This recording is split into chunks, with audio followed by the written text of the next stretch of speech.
நாம் என்ன சொல்லிக் கொடுக்க எங்களுடைய கல்புகளுக்குள் என்ன இறங்கியது? அல்லாஹ்வுடைய தூதரை பார்த்து உமர் பின் கத்தாபுக்கு பேச முடியல. ஒரு நாள் அவருடைய கண் பேச ஆரம்பித்தது. கண்ணிலிருந்து கண் கலங்கி கண்ணீர் ஓடுது. ஏன்? ரசூலுல்லாவை பார்த்து என்னத்தான் நடந்தது? பெருமானார் இப்பதான் எழும்பி உட்கார்ந்தார்கள். ரசூலுல்லாவுடைய வீட்டில் இது நடக்கிறது. உட்கார்ந்த ரசூலுல்லாவுடைய மேனி வெண்மையானது, சிவப்பு. அல்லாஹ்வுடைய தூதருடைய மேனியில ஈச்சமர கயிறால் செய்யப்பட்ட அந்த கட்டிலுடைய அச்சு நிக்குது. வேற எதுவுமே நடக்கல. ரசூலுல்லாஹ் தூங்கி எழும்பினார்கள். என்ன சொன்னார் உமர் பின் கத்தாப் ரலியல்லாஹு அன்ஹு அவர்கள்?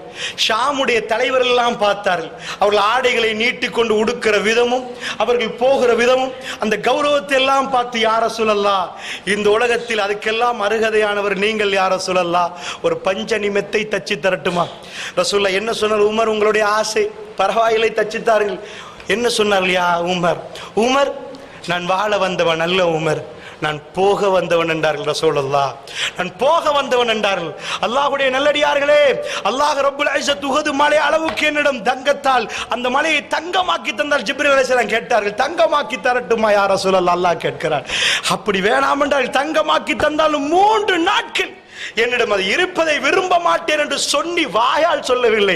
ரசூலுல்லாஹ் மரணிப்பதற்கு சனிக்கிழமையா ஞாயிற்றுக்கிழமையா ஹதீஸில் சர்ச்சை இருக்கிறது. என்ன சொன்னால? ஆயிஷா, வீட்டில் உள்ள அதையும் அல்லாஹ்விடம் கொடுக்கணும், எல்லாத்தையும் கொடுத்து விட்டு அல்லாஹ்வை நான் சந்திக்கணும் ஆயிஷா, வீட்டில் இவைகளை வைத்துக் கொண்டு அல்லாஹ்வை சந்திக்க நான் வெட்கப்படுகிறேன் ஆயிஷா என்றார் ரசூலுல்லாஹ். இந்த உலகத்தில் எல்லாத்தையும் விட்டு விட்டு இறைவனை சந்தித்த ஒரு அடியான், பேச்சில் மட்டுமல்ல செயலில் காட்டிய ஒரு அடியான்.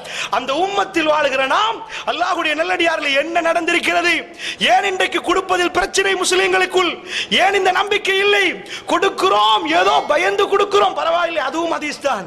இத்தகுன்னார் வலௌ பிஷிக்கி தம்ரா, ஈச்சப்பழத்தின் ஒரு பகுதியாவது கொடுத்து நரக நெருப்பிலிருந்து பாதுகாத்துக் கொள்ளுங்கள். அது சஹாபாக்களுக்கு. ஒரு ஈச்சப்பழம் சாப்பிடுறவருக்கு பாதியை கொடுத்தாவது நரக நெருப்பிலிருந்து. நாங்கள் 10,000 ஈச்சப்பழம் சாப்பிடுறவர்கள் அல்லாஹ்வுடைய நல்லடியார்களே, பாதியை கொடுத்து தப்புவது அல்லாஹ்வுடைய கையில் இருக்கிறது. நன்றாக புரிந்து கொள்ளுங்கள். இதன் அடிப்படையாக உங்களுக்கு நான் பதிவு செய்கிறேன். எங்களுடைய வாழ்க்கை என்பது ஒரு பயணம். இந்த பயணம், நான் இன்றைக்கு புத்தளத்துக்கு வருகிற நேரம் எவ்வளவோ பகுதிகளை கடந்து வந்தேன். ஒரு இடத்தில் மரம், மட்டைகள், குளங்கள் எல்லாமே கடந்து வந்தோம். புத்தளத்துக்கு வந்து சேர்ந்து விட்டோம். இதே மாதிரி எனக்கும் உங்களுக்கும் ஒரு பயணம் முடிவு இருக்கிறது.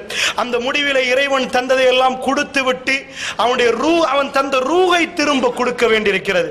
அல்லாஹ்வுடைய நல்லடியார்களே, இதுதான் முஸ்லிமுடைய லட்சியமும் கோட்பாடும் அல்லாஹ்வுடைய நல்லடியார்களே. அதனால் நன்றாக புரிந்து கொள்ளுங்கள், பணம் விஷயம் என்பது நரகத்தை சுவர்க்கத்தை தீர்மானிக்கக்கூடிய ஒரு விஷயம். பணம் எப்படி? அல்லாஹ் ரப்புல் ஆலமீன் சொல்கிறான், வயலுல் லிக்குல்லி ஹுமஸத்தில் லுமஸா, புறம் சொல்லக்கூடிய, குறை சொல்லக்கூடிய எல்லாருக்கும் கேள் என்றான். யாரு? 2 பாவங்களை சொல்கிறான். புறம் சொல்றவங்க, புறம் ஹுமஸா லுமஸா என்கிறான். புறம் சொல்லுவார்களே அவர்கள், லுமஸான்னா குறை சொல்றவர்கள். யார் குறை சொல்லுவான்னு நினைக்கிறீங்க? அல்லாஹ் யாரை மென்ஷன் பண்றான்? பணக்காரர். பணக்காரனுக்கு சொத்து வந்த பிற பத்தியா வாழ தெரியாது, அவன் அப்படித்தான், இவன் இப்படித்தான். குறை என்பது பாவமாகுது இஸ்லாத்தில். எப்படி வருவதான்? வயலுல் லிக்குல்லி ஹுமஸத்தில் லுமஸா. சரி, அவர்களுக்கு கேடு உண்டாகட்டும். அவங்க செஞ்ச பாவம் என்ன?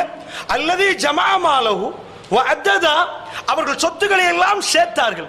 அப்படின்னா பர்ஸ்ல சல்லி சேர்க்கிறது கூடாதா? பேங்க்ல சல்லி சேர்க்கிறது கூடாதா? அல்லது ஜமாமாலஹு வ அத்ததா, அவர்கள் அதை என்றார்கள். சேர்க்கிறா என்றான், சேர்க்கிறா என்றான். 1 மில்லியன், 2 மில்லியன், 4 மில்லியன், 5 மில்லியன் என்றான். அல்லதி ஜமாமாலஹு வ அத்ததா யஹ்ஸபு அன்ன மாலஹு அஹ்லதா, அவன் நினைக்கிறான் இந்த சொத்து நிரந்தரம் என்று. எனக்கு சொல்லுங்க பாப்பா, யாராவது ஒரு ஆள் சொத்து நிரந்தரம் நினைச்ச ஒரு ஆள் இருப்பீங்களா? முஸ்லிம்ல, காஃபிர்ல? நானே சாக போறேன், என் சொத்து நிரந்தரமா? அல்லாஹ் என்ன சொல்றான்? அவன் செயல் இந்த உலகத்தில் நிரந்தரமா வாழ போற மாதிரி காட்டுது. அவன் கெட்ட வீடு இந்த உலகத்தில் நிரந்தரமா இருக்க போற மாதிரி காட்டுது. அவன் வாழ்ற வாழ்க்கை இந்த உலகத்திலே நிரந்தரமா இருக்கிற மாதிரி, நான் சாக மாட்டேன் என்று நினைக்கிற மாதிரி காட்டுது. யஹ்ஸபு அன்னமாலஹு அஹ்லதா, இந்த சொத்து நிரந்தரம் நினைக்குது. அல்லாஹ்வுடைய நல்லடியார், இது குஃப்ரிய சிந்தியன். இன்னைக்கு என்ன மனைவிமார்கள் சொல்லுவாங்க, அந்த வீடை மட்டும் வாங்குங்க, உங்க எல்லா பிரச்சனையும் முடிச்சு. 1 கோடி சேருங்க, அதுக்கு மேல உங்களுக்கு பிரச்சனையே வராது. குஃப்ர். அல்லாஹ்வுடைய நல்லடியார் தான் கிறிஸ்தவன் சொல்லி கொடுத்தது. இந்த இடத்துக்கு வந்தா ராத்திரி பகல ஒல 2 கோடி சேர், அதுக்கு மேல உனக்கு இந்த துனியால பிரச்சனை இல்லை. வல்லாஹி கடைசி மூச்சு வரைக்கும் கொடுத்து தான் ஆகணும். பிரச்சனை வரத்தான் போகுது. இந்த சிந்தனையைத்தான் அல்லாஹ் ஒழிக்கிறான். என்ன? பேங்க் அக்கவுண்ட் பேலன்ஸை பார்த்து இதுக்கு மேல இந்த பிரச்சனை வராது.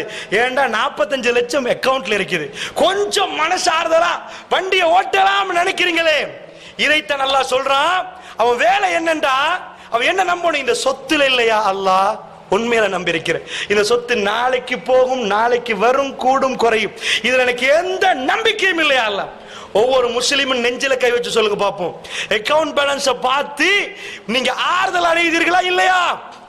அதைத்தான் அல்லாஹ் சொல்றான். அவங்க ஜினா செய்யல அந்த நரகவாசிகள், அவர்கள் வேற ஒரு பாவம் செய்யல, சல்லியை சேர்த்தார்களா, சல்லியை எண்ணினார்களா, அல்லது ஜமாமாலஹு வ அத்ததா, சல்லியை சேர்த்து எண்ணி இருந்தார்கள், யஷபு அன்னமாலஹு அஹ்லதா, இது நிரந்தரமானது என்று நினைக்கிற அளவுக்கு அந்த சொத்தை அவர்கள் நினைத்தார்கள். அல்லாஹ் என்ன சொன்னான்? கல்லா, நெவர், ஒரு நாளும் இல்லைண்டா அல்லாஹ், ஒரு நாளும் இல்லைண்டா அல்லாஹ், கல்லா, ஒரு நாளும் இல்லை அப்படின்னு சொல்லி போட்டால. என்ன சொன்னா? சரி அவனை நரகத்துல போடுறேன். சில இடத்துல சொல்லுவான் நரகத்துல போட்டோன்னுவான், சில இடத்துல சொல்லுவான் அல்ல நரகத்தை தூக்கி வீசணும்டுவான்.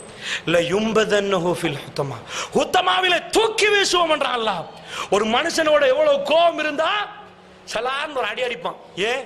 அந்த கோபம் ஆத்திரம் கண்ணத்துக்கு நெத்திய தலையை கொண்டு போய் செவத்திலே அடிக்கிறான், அவன் ஆத்திரம் எப்படி இருக்கும்? அல்லாஹ் சொன்னா தூக்கி வீசுவோம் ஹுத்தமாவுல. என்னடா அவன் சொத்து, என்னடா அவன் சொத்து? அல்லாஹ்வுடைய நல்லடியார்களே, உப்பன் ஜம்மா, இந்த சொத்திலே கடுமையாக மனிதன் உப்பு வைத்திருக்கிறான். உன்னுடைய ரப்பு நீ பிறந்த உடனே உனக்கு பள்ளி இல்லை, உன் கைக்கு பிடிக்க தெரியாது, இதுதான் உம்மாண்டு தெரியாது, இதான் வாப்பாண்டு தெரியாது, கண்ணால பார்த்ததுக்கு பார்த்தது யாருன்னு தெரியாது, காதால கேட்டதுக்கு கேட்டது என்னென்றே தெரியாது, வாயில நாக்கு இருந்ததுக்கு சுவையும் தெரியாது, பேசவும் தெரியாது. தூக்கி வைக்கிறதுக்கு ஆள் இல்லாட்டி அங்கேயே முடிஞ்சு போச்சு. ஒரு ஆடு மாடு மாறி இல்லை, அது கூட குட்டியை போட்ட உடனே பசுவை தேடி போயிடும், தாயை தேடி போய் பால் குடிக்கும். லேபர் ரூம்ல மாத்தி கொடுத்தா மாத்தினதா உம்மாவே, வேற யார் உம்மான்னு தெரியும், ஒன்னும் தெரியாத நேரம் அந்த தாய்க்கு பாசத்தை கொடுத்து, அவக்கு ஒரு பாலை கொடுத்து, உன் வயிறை சின்னதா வச்சு, ஒரே மிக்க மனுஷன் சாப்பிட்ற மாதிரி மார்னிங் உண்டு, பகல் உண்டு, ராத்திரி ஒன்று கொடுத்தா வயிறு தாங்காது. அந்த தாய்க்கு அந்த பாலை கொடுத்து அதை சுரக்க விட்டு, அரவருக்கு ஒரு முறை, ஒரு அவருக்கு ஒரு முறை சின்ன வயிற்றுல ஜீர்ணிக்க விட்டு, 2 மணிக்கு ஒரு முறை உம்மா எலும்புற நேரம் கோவமே படாம எலும்பி, 3 மணிக்கு மறுபடி கோவப்படாம எலும்பி, 4 மணிக்கு மறுபடி இப்பதான் ஒரு வாட்டி பால் தந்தன் திரும்ப கேட்கிறேன் காத்தனிச்சு கொள்றேன்னு சொல்லாம திரும்ப திரும்ப அந்த இறக்கத்தை ஒரு பெண்ணிடம் யார் உருவாக்கினது? உனக்கு யார் ரிஸ்க் தந்தது? பிளான் பண்ணி இருந்தா இந்த பாலை கொடுத்திருப்பாங்களா? இந்த நாங்க பாலை குடிக்க பிளான் பண்ணிருக்கிறோம் அல்ல அப்படின்னு. அந்த ரஸாக் கொஞ்சம் பருவம் அடைந்து வருகிற நேரம் பேங்க் பேலன்ஸை நம்பி ரஸாக்க மறக்கிறோம் என்றால் அல்லாஹ் விடுவானா? அல்லாஹ்வுடைய நல்லடியார்களே, அல்லாஹ் விடுவானா? அல்லாஹ்வுடைய நல்லடியார்களே, அல்லாஹ் என்ன சொல்லுகிறான் திருமறை குர்ஆன்ல?